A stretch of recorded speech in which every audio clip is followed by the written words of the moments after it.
Mga kababayan, mga katambay, kamusta po? Si Kamanong po, nagbabalik na naman po muli para po magkomento po sa inyo dito po sa Tambayan Makabayan. Magandang umaga po muna sa inyo, tanghali, hapon, gabi at madaling araw po sa atin lahat. Sana po nasa maayos po tayong kalagayan lahat mga kababayan. Umpisa na po natin mga tambay, magkomentuhan na po tayo. Ito po, komentuhan po natin mga tambay. Ito pong si Representative Kiko Barsaga ay di po ba sinampahan ito ng ethics complaint? Ngayon po, dinidinig na po. Yung kanyang unang pagdinig ay hindi po siya nakadalo, mga kabayan.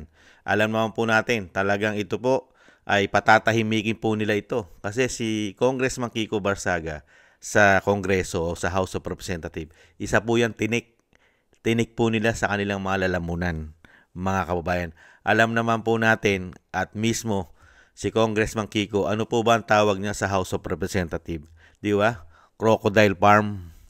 Di ba? Magugustuhan po ba ito ng matatanda at napakatagal na mga buhaya, umano, at magnanakaw sa House of Representatives?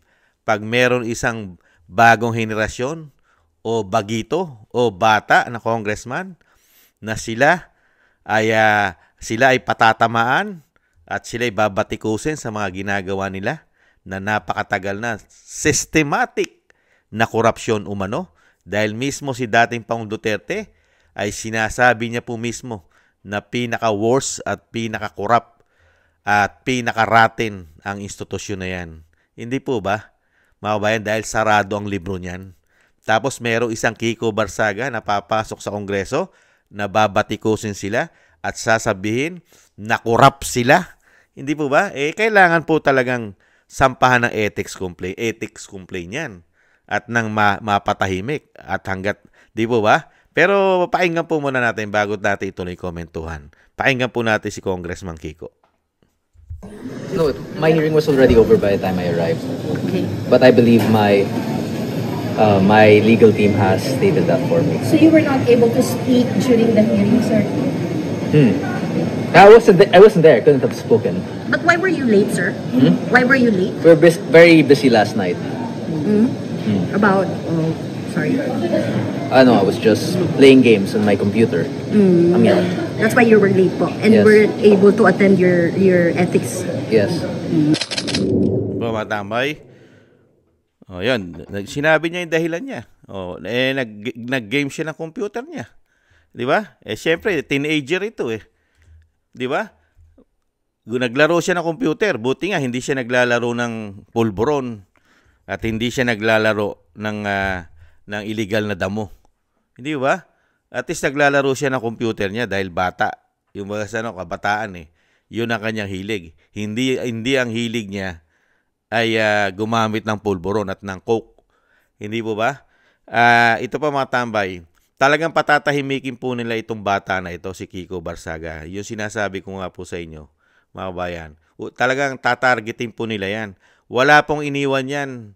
Wala pong iniwan yan sa yung nagsampa po ng isang kauna-unahan po nagsampa na hindi naman po nila ginrant. Hindi nila ginrant eh. At hindi nila pinagubra. Alin po ba yon? Duterte Youth. Ano po ba nangyari sa Duterte Youth? Hindi po ba pinatahimik? Hindi na pinaupo. Dahil magiging tinik nila. Ngayon, merong isang Kiko Barsaga ng taga Cavite. Mga kabayan, batang-bata, press na press, bagong henerasyon, at nagsasabi ng katotohanan at talagang binabatikos ang mga gawain nila sa House of Representatives. Ano po ang kailangan? Sampahan ng ethics. Mga tambay, ng Code of Conduct. Ano po ba yung Code of Conduct na sinasabi ng ethics complaint? Ano po ba yon? Pamantayan ng ugali. Hindi ba? Sinampahan po nila ethics. Ano po nilalaman ng ethics complaint? Di ba? Ang Code of Conduct, yung pamantayan ng ugali. Tapos, ano pa ba yung mga nakapaloob dyan? Yung disorderly behavior. Yan mga nakapaloob po dyan eh. Sa mga ethics complaint po yan eh. Di ba? Yung hindi maayos na pag-uugali. Hindi ba? Ano pa ba nakalagay dyan? Meron pa nakalagay dyan yung Unparliamentary Act. Ano po yung Unparliamentary Act? Ano po ibig sabihin nun? Yung nakakainsulto. Isang halimbawa yon. Tapos lumabag sa sa mga alituntunin at pamantayan ng Kongreso at kasama rin po Senado ron. Mga bayan, yung mga ethics na yan mga tambay. Ano po ang magiging parusa ng ethics complaint pagka nasampahan ka niyan? Ano po? Pwede kang masuspinde. Pwede kang masuspinde, mga tambay. At hindi lang masuspinde, pwede ka ng tuluyang matanggal bilang representative o congressman. Mga kabayan, katulad po na nangyari, saan? Sa Duterte Youth. Hindi na po nila pinaupo kahit nanalo, ni hindi na nga po pinag-oath o pinanumpa. Ganyan po ang mangyayari kay Kiko Barsaga. Dahil pagkakaisahan po nila ito umano. Dahil ang kailangan po sa Kongreso at sa Senado, mga bayan, kailangan po dyan, unang-una ang polisiya nila ay kailangan magnanakaw ka umano. Pangalawang polisiya nila dyan, mga tambay, para hindi ka masampahan ng ethics, complain, sinungaling ka umano. Hindi mo ba? At yung pangatlo, mga tambay, wag kang aamin sa mga pagnanakaw mo umano. Yan po ang kailangan panuntunan po dyan para tumagal ka. Para tumagal ka bilang congressman o senador, yan po. Unang-una, kailangan magnanakaw ka umano. Ibig sabihin, yung kung hindi ka naman magnanakaw at hindi ka sinungaling at huwag kang aamin, manahimik ka. Yun ang ibig sabihin nun. Di ba? Manahimik ka muna dahil wala kang kakampi. Ang kakampi mo, kakaunti, mabibilang lang. Tatalunin ka ng majority. Gaano po ba karami ang majority na magnanakaw, sinungaling, at hindi aamin sa mga ninakaw nila umano? Di ba marami? Nakita po natin kung paano po in-impeach si Vice President. Gaano po karami ang pumabor sa impeachment. Di ba 200 plus? 200 plus. Hindi po ba? Hindi ba sa 220 to 230? Pababa ang pumirma. 300 plus lang sila dyan. Nakita nyo po? Ilan lang po ang matitino? Matitino pa. Di ba? Wala pang 100 ang matitino. Kasama na po doon si Kiko Barsaga. Sa tingin nyo mga kabayan, hindi po ito masisibak dahil sinampahan po nila ng ethics complaint. Di ba? Ano po ang paninira nila diyan kahit sa media? Sinisiraan na po ng media yan, umano eh. Ano po? Di ba? Retarded. Di ba? Isip bata. Di ba? Yan ang panira diyan eh. Pero mga kabayan, hindi nila nakikita yung totoo ng trabaho ng napakatagal na panahon, dekada na, baka hindi pa tao si Kamanong, yung institusyon na yan ay kurap na. Di po ba? Kaya nga sabi ni Kiko Barsaga, ang Senado at Kongreso, mga bayan, at ang Pilipinas ay cancer. Ano po? Stage 4 sa corruption. It's stage 4 na po tayo. Yung mga bansa na mayayaman, meron po silang korupsyon. Hindi naman po mawawala ang korupsyon. Kahit sa bansa, may korupsyon. Ang sinasabi po natin at sinasabi po ni Kiko Barsaga, stage 1 lang yung korupsyon nila. Stage 1. Pwede pang gamutin totally. Pero sa Pilipinas, it's stage 4. Hindi na kayang gamutin. Magagamot mo lang pag inabolis mo silang lahat. Tinanggal mo sila. Walang matitira kahit may matino pa. Saka mo ngayon i-rebuild. Ayusin mo. Hindi po mangyayari yun. Never mangyayari yun. Bakit? Sila nanunungkulan eh. Sila nakaupo, magmula sa taas. Sino po ba ang pinababagsak nila ngayon? Di po ba yung mga maayos, yung galit na galit sa korupsyon, yung nagpapahayag at nag-expose Di ba, ini-expose ang korupsyon? Di ba? Pinahayag. Di ba? Ine-expose sa buong Pilipinas, sa buong mundo, ang korupsyon nila. Di ba, sino ba una nagpakalat niyan at nag-expose ng korupsyon? Di ba si dating Pangulong Duterte, unang nagsabi diyan na yung institusyon na yan, hinahamon niya, buksan ng libro, open the book, dahil yan ay corrupt, rotten, pinakabulok na institusyon. Sino pa? Sumunod. Si BP Sara. Di ba ano sabi ni BP Sara? Di ba? 2 tao lang ang kumukontrol ng pera sa House of Representatives. Si Saldico at ang tinatawag niyang tambaluslos. Ano po nangyari kay dating Pangulong Duterte? Nung in-expose niya at sinabi niya na corrupt sila, magmula sa taas, at sinabi niya pa na weak ang Pangulo, tapos may karga-arga pa itong pulburon at coke. Di ba? Ano nangyari sa dating Pangulo? Di po ba? Kidnapping ang sinasabi ng pamilya Duterte. At nakita rin natin na talagang kidnapping pala ang ginawa. Di ba? Walang due process. Natanggal at napalipad, naitapon nang wala man lang pong proseso.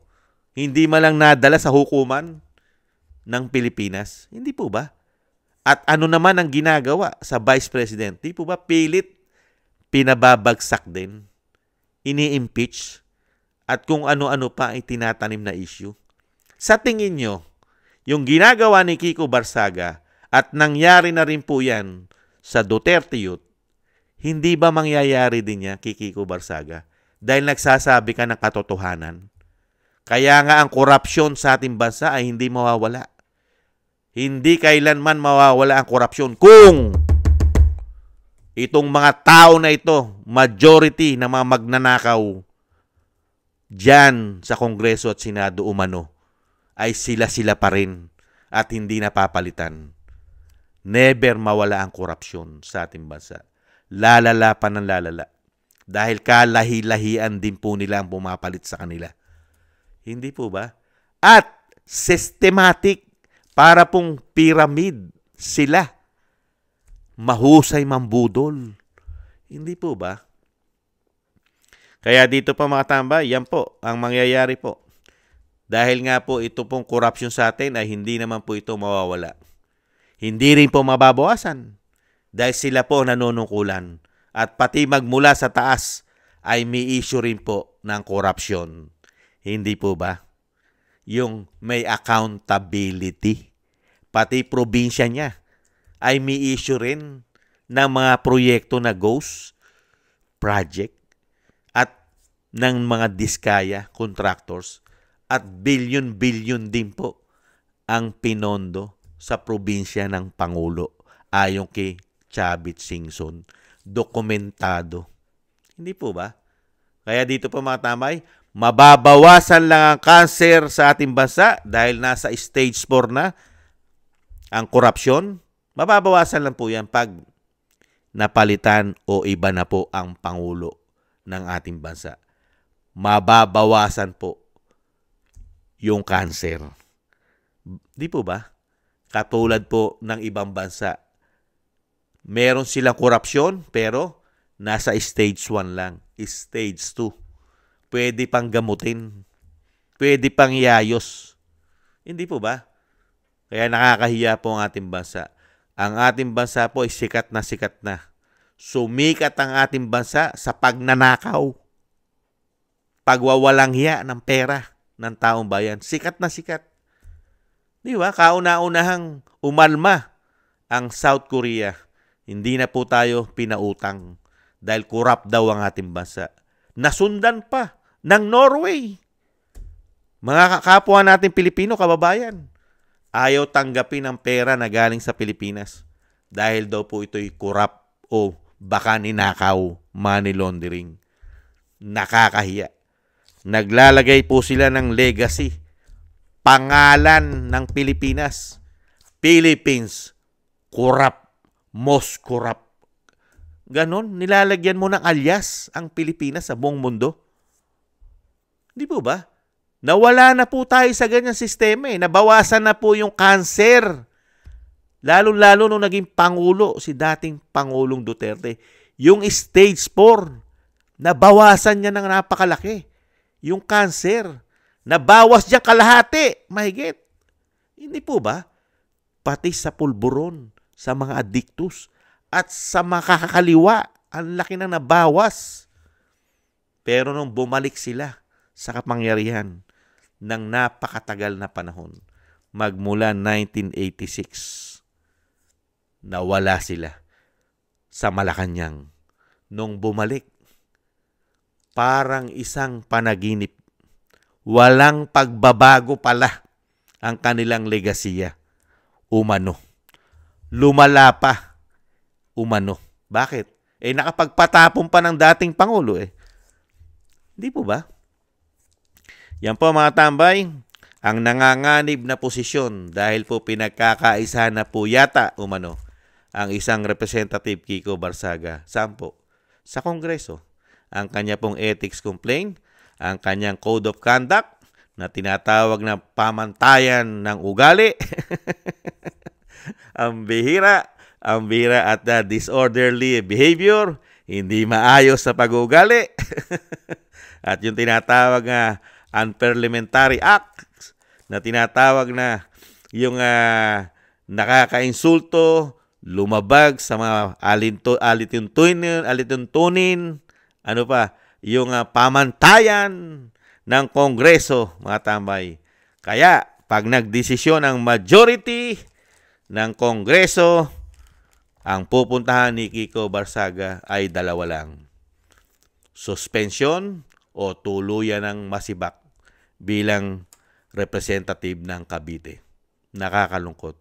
Kung sino pa yung nagsasabi ng katotohanan at systematic na korupsyon sa ating bansa at binubulgar, pinapangalanan ang mga tao na ubod ng yaman dahil daw sa pera ng taong bayan, ay siya pang pilit pinababagsak dahil mas marami po ang magnanakaw na kampi-kampi.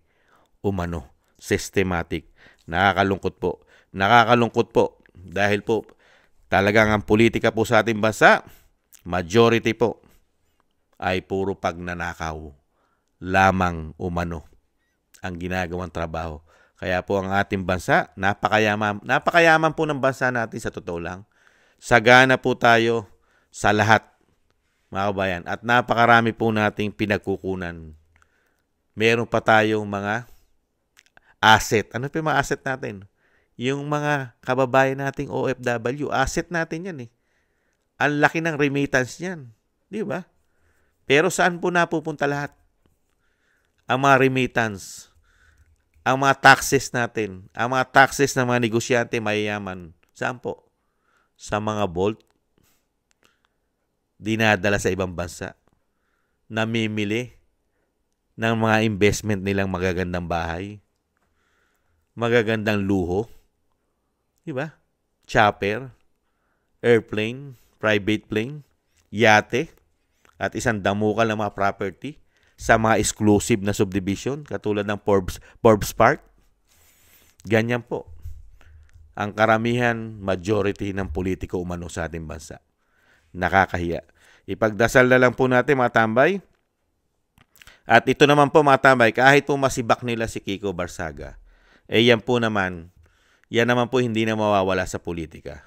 Mananalo't mananalo po yan. Mananalo't mananalo po yan si Kiko Barsaga. Kahit po yan si baki nila, mga kabayan.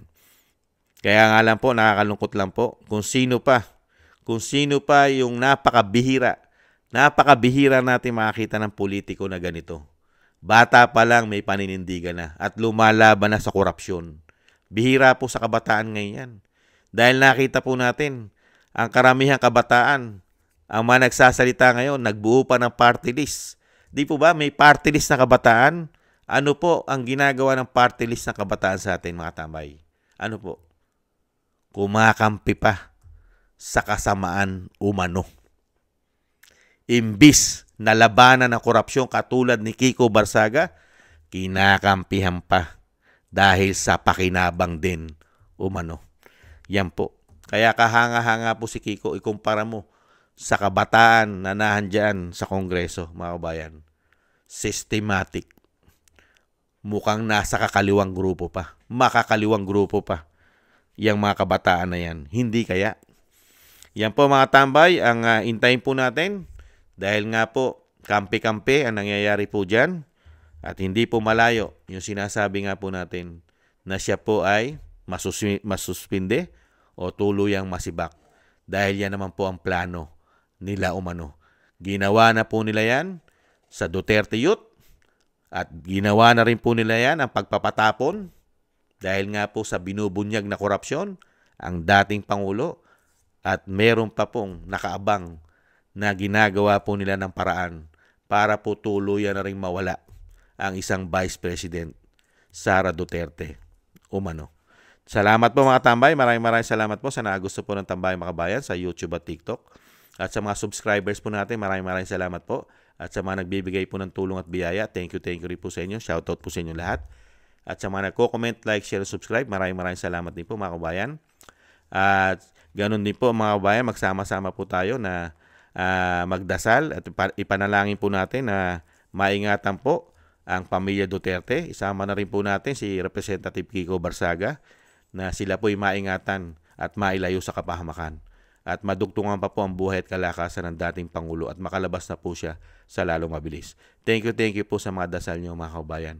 At tayo rin po yung magdasal para po sa ating pag-iingat at ang ating buong sambahayan na maingatan din po. Maraming salamat po mga tambay. Tiis-tiis lang po. Talagang ating bansa po ay napapalibutan po at nakukubkob ng kadiliman politikal mga kababayan. Ingat po. Maraming salamat po. Bye-bye.